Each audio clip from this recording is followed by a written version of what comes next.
Up next, mentoring, how to be a good mentor or mentee. Sarah is the Executive Director of the St. Louis Empowerment Center, a peer-run, drop-in and recovery community center. She became a certified peer specialist in 2009 and has been a trainer for the Peer Specialist program since 2011. In her presentation, she will discuss what mentoring is, why it is important to be a mentor or mentee, how mentors and mentees can prepare for sessions, the key ingredients to any mentoring relationship, and tips on being a great mentor. Please join me in welcoming Sarah to Real Voices, Real Choices.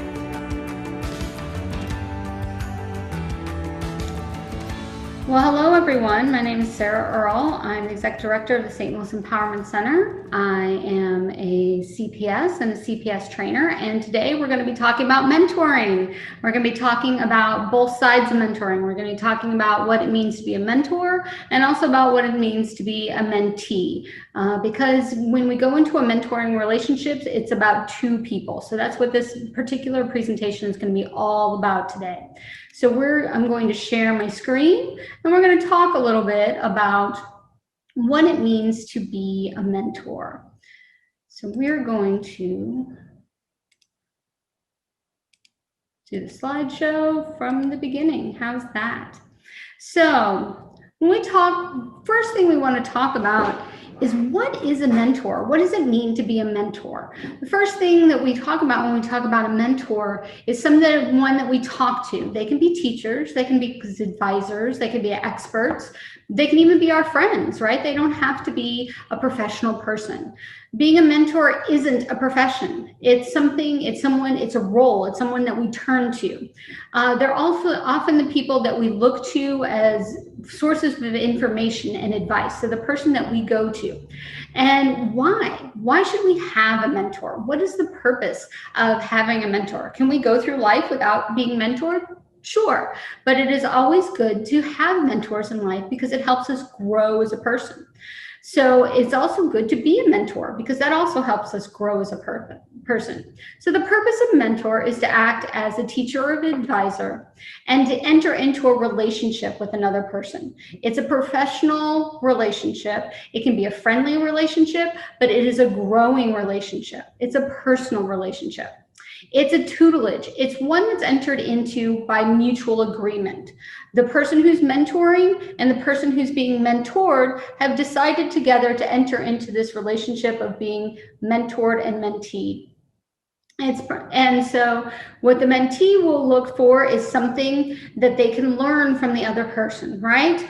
Tips, advice, personal experiences, and mentors can also help a mentee hone their personal skills. Now, when it talks about education, does a mentor have to have a formal education? Absolutely not.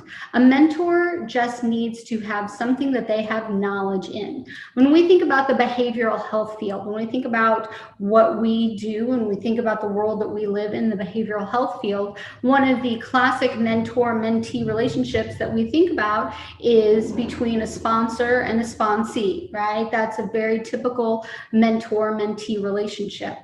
And a sponsee does not have to have a classical education.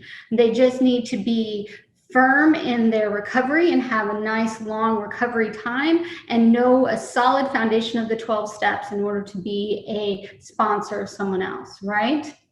And you can be a mentor in lots of different things. My dad is a magician. He mentors lots of young minds in order to be the future generation of magicians. My son is only 14. He's been dancing since he was little. He is mentoring other younger kids younger than him on how to be a dancer, right? So you don't have to have a formal education. It just needs to be something that you have knowledge in to be a mentor. Now, not everyone is cut out to be a mentor. I know lots of people who have great knowledge in a particular field or a particular thing, but they don't necessarily have all the traits they need to be a mentor. Now, you can acquire those traits and become a mentor, but in order to be a mentor, you have to have a few things. You need to have the knowledge, you need to have wisdom, you have to have the experience, But a lot of it is patience, right? You have to have patience to be able to nurture the person that you're menteeing, right? The person that you're mentoring might have more questions. They might need extra help, and you need to have that patience. You need to be familiar enough to where your mentee is and feel comfortable sharing questions with you, right? If you are a mentor, your mentee needs to feel like they can come to you with any questions within that realm that you are mentoring them in, and not feel awkward or like that you're going to put them down or anything like that. They need to feel comfortable and that they can ask you any sort of questions. You also need to be able to communicate, right? We all need to have good communication skills. You need to be able to communicate the knowledge that you have on a topic to the person that you're mentoring. Now, what is a mentee? We know what a mentor is. It's the person with the knowledge that's imparting that knowledge to someone else. But what is a mentee? Now, a mentee is someone who has a specific goal. It can be personal, but it can also be a professional goal. And they believe that the guidance of a mentor will help, right? And they believe that if they have a mentor and they're held accountable by a mentor, that can help them achieve that goal, right? If you are a sponsee looking for a sponsor, you have a goal of continuing to be sober. And you think that if a sponsor can help hold you accountable, that your goal of continuing to be sober can help you achieve that goal. But the simplest, purest definition of what is a mentee is someone who's looking to be mentored. And it can be being mentored in anything that you want to be mentored in. I have been mentored in how to be a certified peer specialist. I have been mentored in how to collect data and be a researcher. I have been mentored in how to be a good mom, right? There are lots of things out there that you can be mentored in.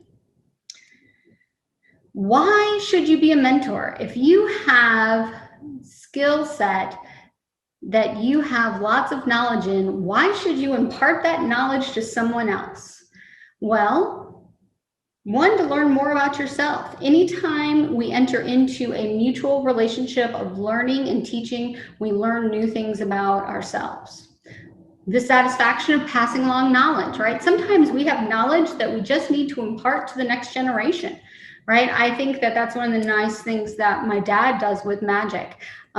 Magic is kind of one of these dying art forms, and my dad is passing that along to the next generation. Acquiring new knowledge. Even when you're a mentor, you learn things from your mentee. Expanding your personal network, right? Every time you take on a mentee, that's another personal or professional person that you are adding to your network. It's a confidence builder. When you are mentoring someone, it builds your confidence in who you are. And when you are mentoring someone who is younger than you, it's helping you stay in touch with that younger generation that, I am now what they call middle-aged, right? So being able to mentor someone who is younger than me, they teach me as well as I teach them. And then what makes a good mentor? The desire to help others succeed. You should never enter into a mentoring relationship if you do not want the person that you are mentoring to succeed.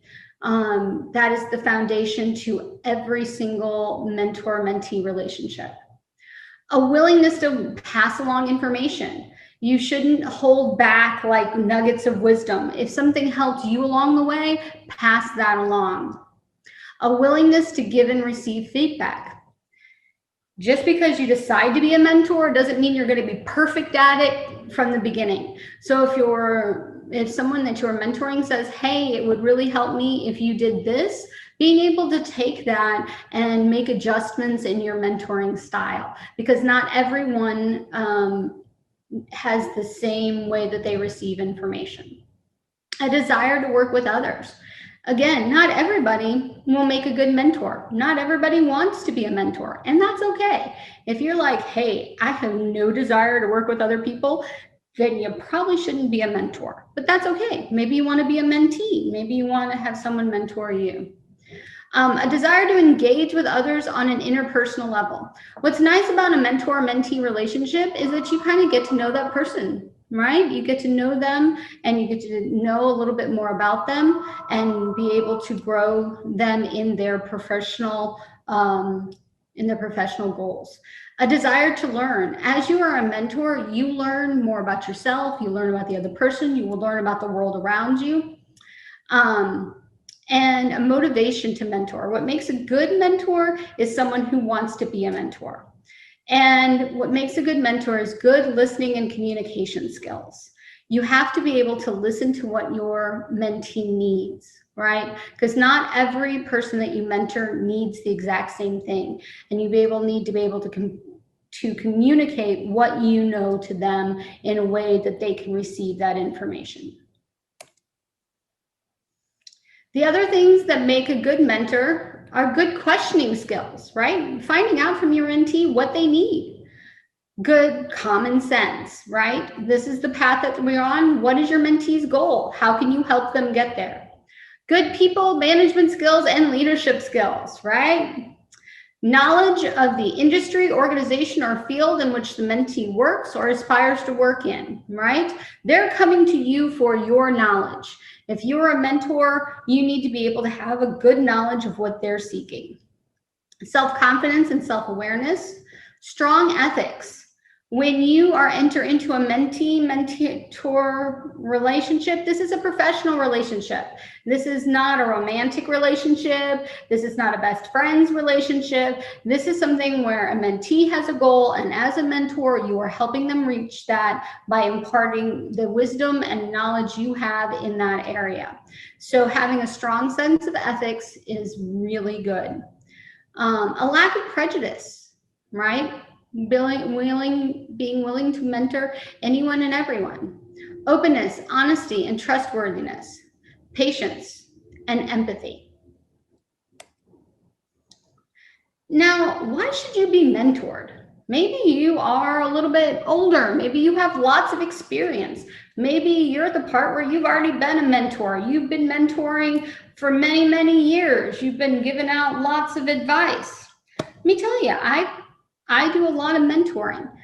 I still look for mentors in my life so that I can be a mentee, because I still have things that I need to learn. Because I believe that when you stop learning, you stop growing. And so why should you be a mentee? To learn new things about yourself, to learn and grow and stretch who you are.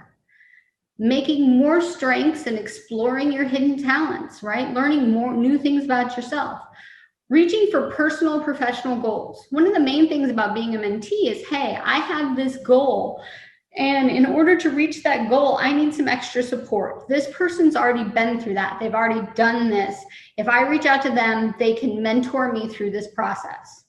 Expanding your personal network and a source of referrals, right? Being able to go to your mentor and say, hey, I'm trying to reach this goal, and they have a whole bunch of resources and referrals that can help you get there. So what are quality of a good mentee? If you want to be mentored, you're also entering into this relationship. If you're asking someone to mentor you, you can't just sit back and be like, well, teach me, I'm here. You have to come to the table with a willingness to learn about yourself and a willingness to learn from your mentor's experiences, right? A willingness to say, okay, I'm here to learn something and I'm here to learn from you. You need to have a commitment to your personal and professional growth. You need to have strong interpersonal skills, right? You guys are entering into a mutually agreed upon professional relationship. You need to have good listening skills. You need to have an easy ability to learn. You need to have an open mind and willingness to try new things.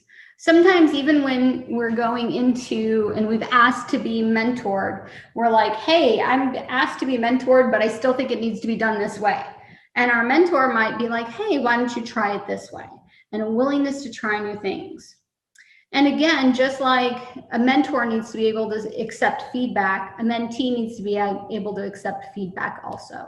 So when your mentor says, hey, why don't you try it this way? Or it would be really helpful for me if you did it this way, then a mentee needs to be able to hear that and learn from it, right?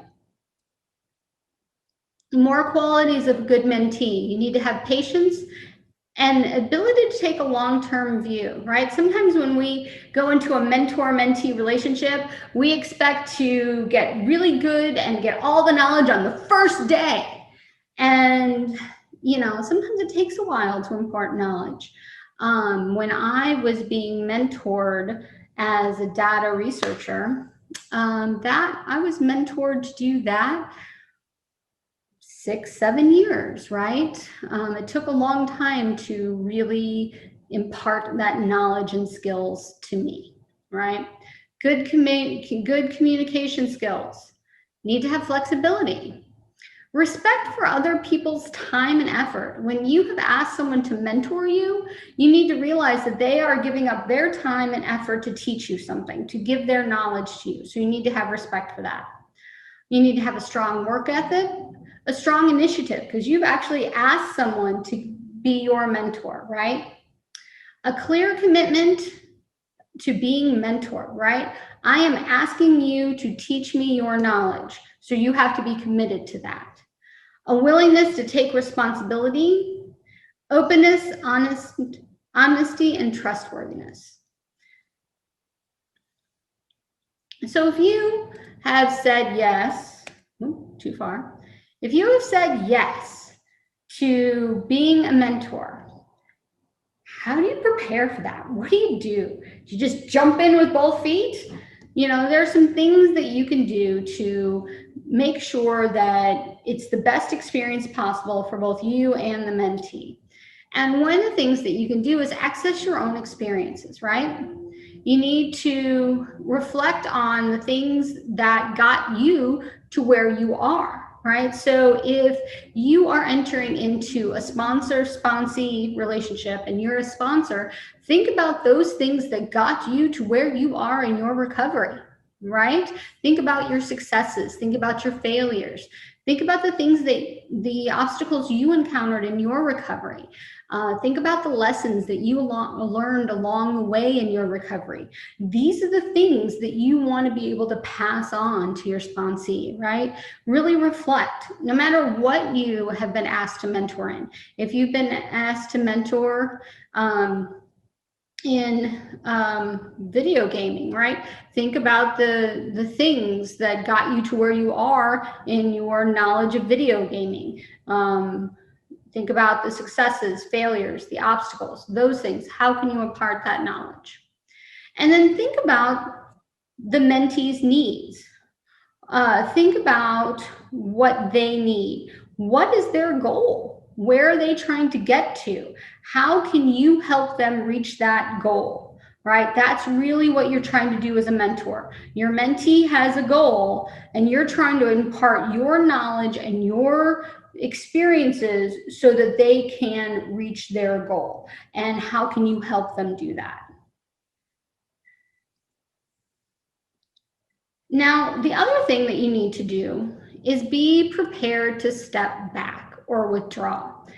Sometimes someone will ask you to be a mentor and you will say, yes, I would love to be your mentor. And then you'll find out what the mentee needs, what their goals are, where they're trying to reach. And you realize that you're not the right person, that the skills, knowledge, where you are is not what they need in order to reach that goal.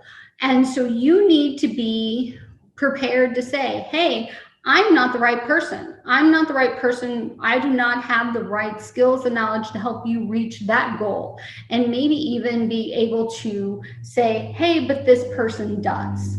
And that's not a bad thing. It's not a bad thing if you realize that your skills and knowledge don't match up with what the mentee needs. And if you need to withdraw from that, that is okay. That should be seen as a good thing so that you don't get into a mutually agreed upon relationship and realize that it's not working. So it's based upon both of your needs. So if you're a mentee, if you've asked someone to mentor you, how do you go about it? What should you do? How do you prepare? The first thing you need to do is set your goals. What are you trying to achieve? The first step is to identify your goals for the mentoring relationship. What do you hope to learn? The main thing is when you are looking for a mentor, when you've decided something, I have a goal. I'm trying to reach this. How can I get there? Right after I became a certified peer specialist many years ago, I had a goal that I wanted to be a certified peer specialist trainer. And I didn't know how to do that. I didn't know the first step. I didn't know how to be a trainer. I didn't know much about it. And I had a goal. I wanted to be a certified peer specialist trainer. I knew how to impart knowledge, but I didn't know anything about imparting knowledge about CPS. I didn't know how to do this. I didn't know any of these things. And so there was a current CPS trainer, and I asked him if he would mentor me, and he did. And he taught me how to be a CPS trainer. He taught me the ins and outs. He taught me so much. And that was a great mutually agreed upon mentor-mentee relationship. And I did become a CPS trainer, and I learned a lot from him. And the big thing when you're talking about being a mentee is to not be afraid to ask. Don't be afraid to be like, hey, I really respect all of this knowledge and skill that you have in this area, and I'm looking for a mentor so that I can reach this goal, and would you mentor me? Don't be afraid to ask. So there are some key ingredients when you have mutually agreed upon to enter into this mentor-mentee relationship. When you've agreed upon this, there are some key ingredients so that it can be a successful relationship, right? And so the first one you want to talk about is this relationship must have purpose, right? It needs to be of high priority to both the mentor and the mentee, right? Both the mentor and mentee are clear on why they're together and the reasons they're meeting, right? The mentor understands what the goals of the mentee is. The mentee is clearly expressed what their goals are. Why are they together? What knowledge is the mentor trying to impart? What goal is the mentee trying to reach? The mentor and mentee have discussed and agreed upon what they will work on, right? When you have accomplished a goal or goal set, you're willing to see the partnership shift, focus, or perhaps end for the time being, right? Mentor-mentee relationships don't have to last forever, right? They can dissolve, they can become different. The gentleman that mentored me to become a peer specialist trainer eventually became my colleague, right? And our relationship changed. The next thing that next key ingredient the mentoring relationship needs to have is communication, right? The mentor and mentee need to be able to communicate. They need to make sure that you're in contact. I know that in today's world, that seems like a no-brainer, but you need to be able to meet in person, phone, text message, email, whatever works best for the two of you. You need to be able to communicate effectively in many ways so that one person doesn't feel like I emailed them 3 times and no response, right? Those kind of things. The mentor-mentee respond to each other in a timely manner, right? Remember the purpose, that it's in high importance. We're responding in a timely manner. The mentee is an active listener and remembers what the mentor tells them. The mentee asks appropriate questions, and the mentor can give suggestions on how to communicate more effectively, right? The communication is just so key. The next key ingredient is trust. When you are entering into a mentor-mentee relationship, it is just that. It's a relationship, right? It's not a personal relationship. It's not a romantic relationship. It's a professional relationship, but it's just that. It's a relationship. And it has to be built on trust. And the mentee and mentor welcome and keep in confidence the information shared between each other, right? The mentor is imparting their skill and their knowledge and the things that they have learned to another person. And that person needs to be able to accept that information as something that is sacred, right? Something that they have been told that is important, and take that knowledge as something important and to be treasured. The mentor and mentee know that they can count on each other to be honest and follow through with their promises. Make sure that they can count on each other. Both parties avoid trust-breaking behaviors such as canceling appointments without a compelling reason, talking negatively about others, or making excuses about why you can't follow through on commitments, right? You're going to work with each other. You're not going to work against each other.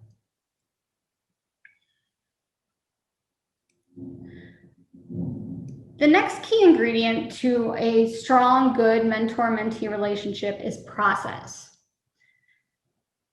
The meetings and other interactions are moving along at the right pace. Every mentor-mentee relationship works at its own pace. And it's between the two people, but it needs to move at the right pace for both parties. You meet often enough to suit you both, and those sessions usually are the right length, right? So it needs to work for both of you. Both parties like where they are meeting. The mentee enjoys 2 to 4 hours of effort they devote to follow through on agreements between mentoring sessions. Guess what? If you've asked to be mentored and you are a mentee, you're going to get homework, and you need to be able to do that homework and follow through on that homework. Both parties like how they operate as a mentoring pair and check in with each other, right? The mentor is going to support the mentee is going to follow through and take in the knowledge that they are getting imparted. And then progress. If you're going to have process, you also have progress. The mentee has made it easy for the mentor to help them identify appropriate goals and to identify how to reach those goals, right? Remember, I said that a mentee needs to know where they want to go, what goal they want to have. Well, when you've shared that with your mentor, you also need to be able to look with your mentor of how you're progressing towards those goals, right? And then the mentee takes the lead on identifying interesting learning experience and reports the results to the mentor, right? So once the mentor has started to talk about this process or that process and started to mentor someone, the mentee needs to go back to the mentor and say, hey, I have started to implement this, and this is working or this isn't working. When I was being mentored to be a CPS trainer, I did a training where my mentor wasn't there, and it went okay, but there were some choppy parts. So I went to my mentor and I said, well, this part was choppy and this part was choppy, and we talked through them, and he helped me mentor them through that, right? The mentee makes significant progress towards their goals since the starting of the mentoring relationship, right? You need to make progress towards your goals. That's the whole point of the mentoring relationship. And feedback. The mentor-mentoring relationship relies upon feedback. The mentee has told the mentor that they want a positive and corrective feedback. That's the whole point. When you have asked as a mentee, when you've asked somebody to be your mentor, you're expecting them to give you feedback, right? So when they give you feedback, you need to be able to take that feedback and put it into your process. When the mentee receives feedback, they thank their mentor and use the information to reinforce their efforts. When the mentee receives corrective feedback, they are not defensive and take immediate steps to apply it. So Constructive criticism, corrective feedback is one way to say it. Constructive criticism is another. So supportive criticism, things like that, in order to say, let's talk about what went well, let's talk about what didn't go well, and put some corrective actions into place, right? The mentee gives positive feedback to the mentor. If agreed upon, the mentor suggests and gives the mentor suggestions for improvement, right? So it can go both ways. The mentee can also say, hey, when you tell things to me this way, it doesn't work for me. Can you help me process better by writing things down, or whatever the mentee needs, right? I have 5 tips to being a great mentor. Number 1, encourage the mentee to communicate openly, right? The best mentee-mentor relationships are ones in which communication goes both ways. Set firm guidelines and expectations. This is the goal that the mentee is trying to reach. This is when we're going to meet. This is the milestones we're trying to reach. This is when we know we've reached them. Those kind of things, right? Provide clear performance measures. So I kind of talked about 2 and 3 together. You know, we'll know things are working when this happens, when this happens, when this happens, right? Practice active listening. Know that mentoring is a serious relationship.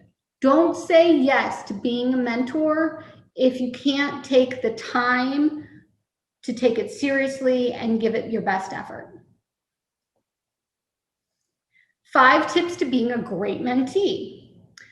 Take a look around. Identify people you admire or would like to emulate. So when you pick someone that you've asked to be your mentor, pick somebody you like, right? Pick someone that you admire, someone you'd like to be like, someone that you enjoy being around, right? Approach your potential mentor.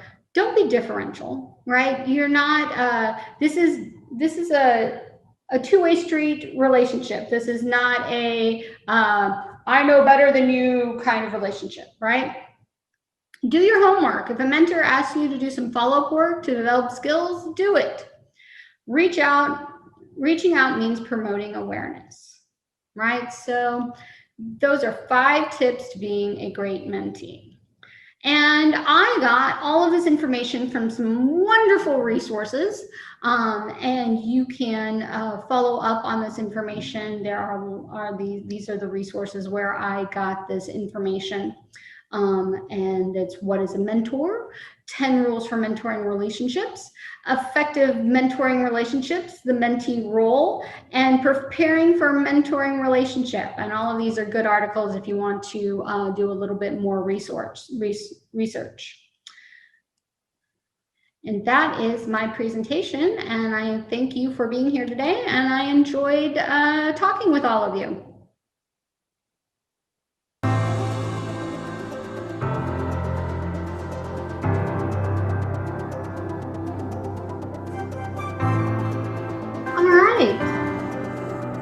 How are you guys doing?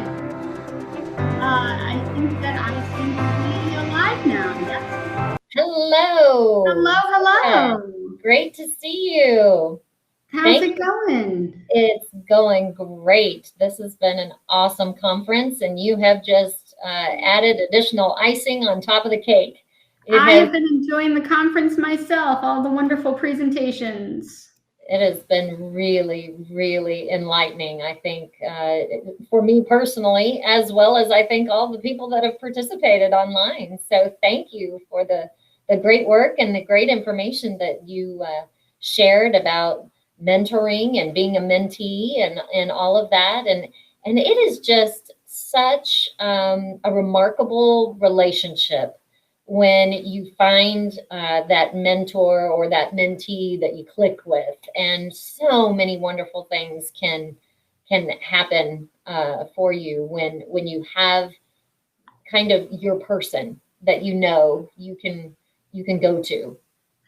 Absolutely. And I find that sometimes it takes a minute, right? Because when you've got a mentor and a mentee, The first person you ask to mentor you, if you're looking for a mentor, might not be the right person. And it is okay if it's not, and so when you enter into a mentor-mentee relationship, it's okay to say, hey, this isn't working. And both parties need to understand that. And when it does click, it can work just really, really well. And I see a question. Yeah. Is mentoring somewhat like a treatment plan for the mentee? Yeah, you can kind of liken it to that. It's more like, yeah, if you've got a goal, it's not a ton of goals. It's not going to be like, it's not going to be like a complete treatment plan. But if you're looking, I would think of it more of like professional goals, but it can also be personal goals. But absolutely, it's those goals that we want to meet in life. Think of them as recovery goals that we've got in life, those things that wake us up, those things that get us going. And those are the things that people are looking for mentors for. Absolutely.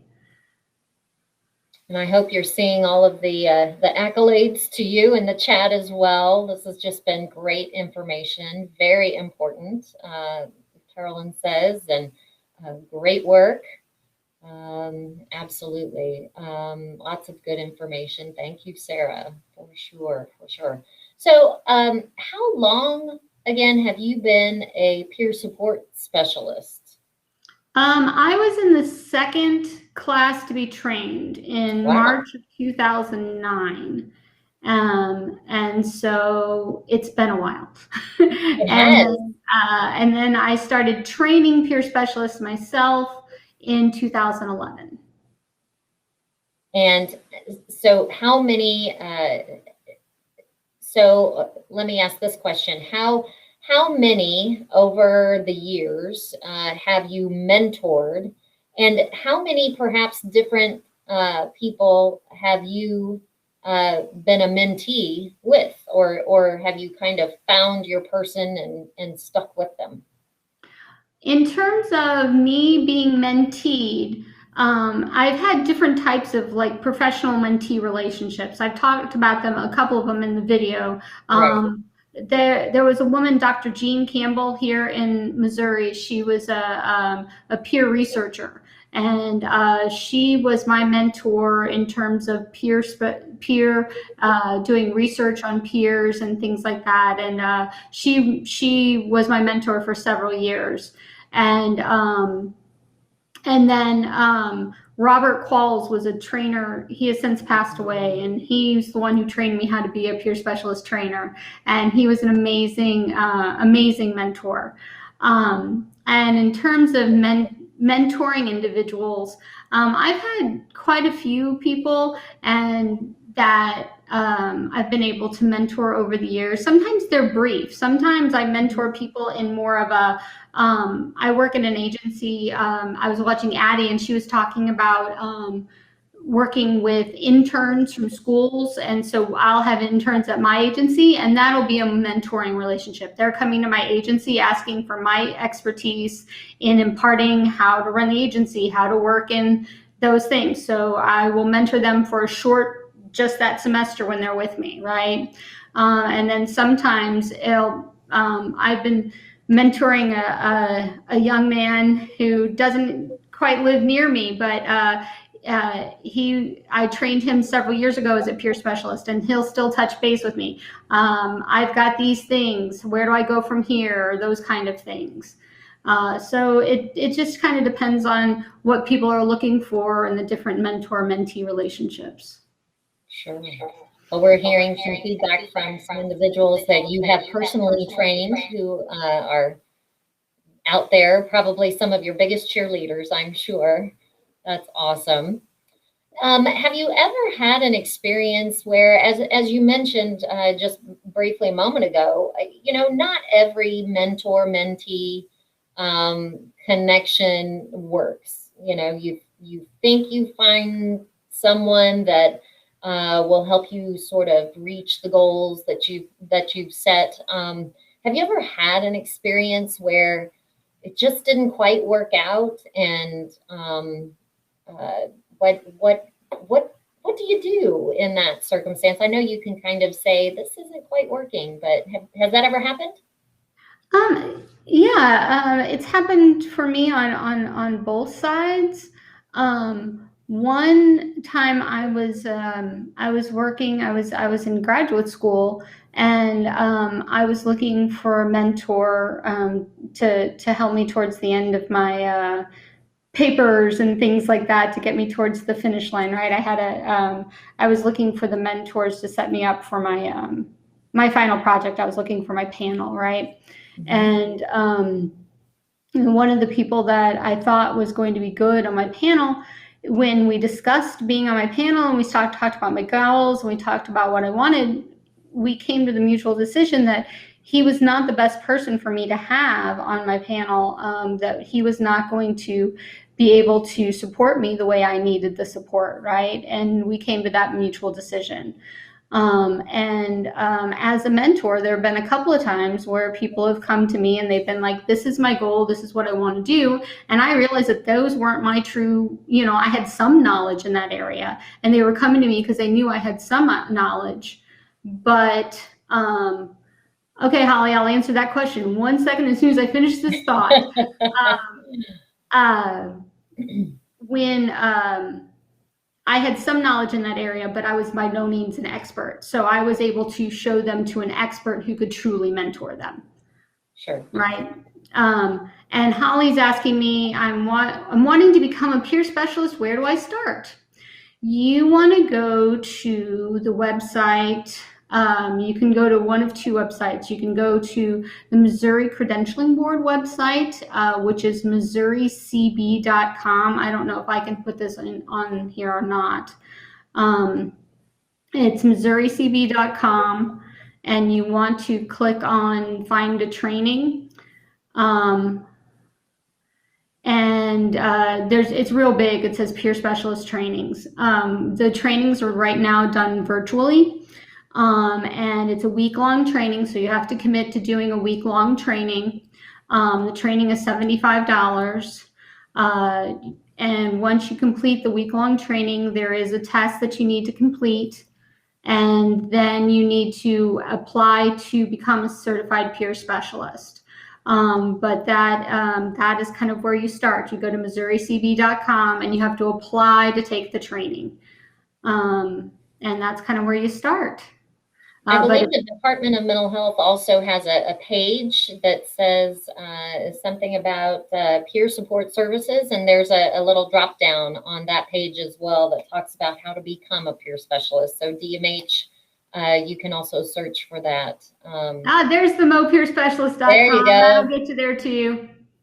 There you go. Lots of ways to get there.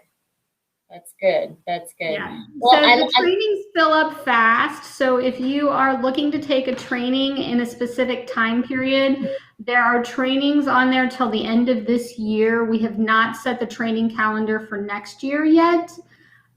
We will set that here in the next couple of months. But if you're looking to take a training this year, you're going to want to apply for a training fairly quickly because they fill up very quickly.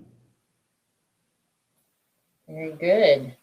Well, I like the examples that you gave of being okay with kind of mutually deciding that the relationship between a mentor and mentee doesn't always work, and I liked your point especially about take it seriously.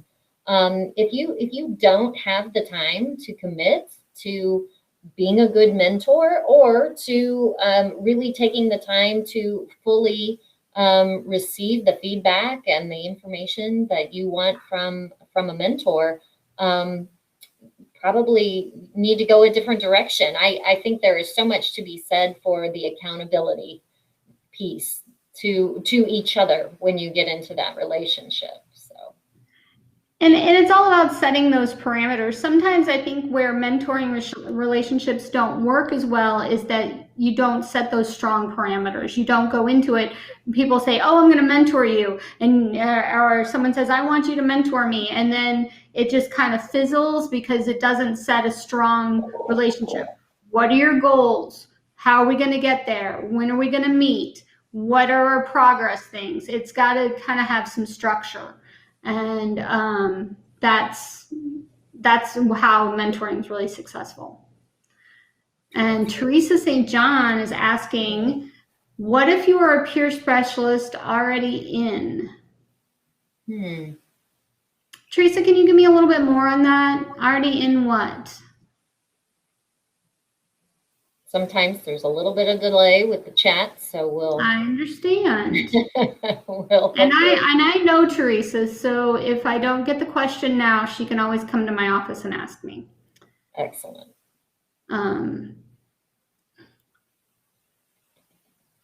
But yeah, I think the key, if everybody takes away from this on that mentor-mentee relationships are mutual and that they need to have some structure when you go into them, I think that's the biggest key to being successful with mentoring and menteeing.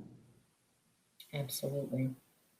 I thank you for having me today, Deb. And well, we are thrilled. Like I said, you have just added icing to the cake in my book as far as being able to continue on with just this great lineup of presentations and information that has been shared yesterday and today as well. And wow, we're blessed by you just taking the time to share with everyone that's online with us. And we thank you. Thank you for all that you do as a peer specialist. Thank you for putting this presentation together to explain being a mentor and being a good mentee. So we really, really appreciate it. And hopefully, Teresa will get back to you if she does have a question in there. Yeah, Teresa, just come and see me or call me and I will answer your question. And if you want to send it through them, they'll get it to me. But thanks, everybody. I really enjoyed being here. And I think the conference is going great, Deb, and I look forward to seeing the rest of it.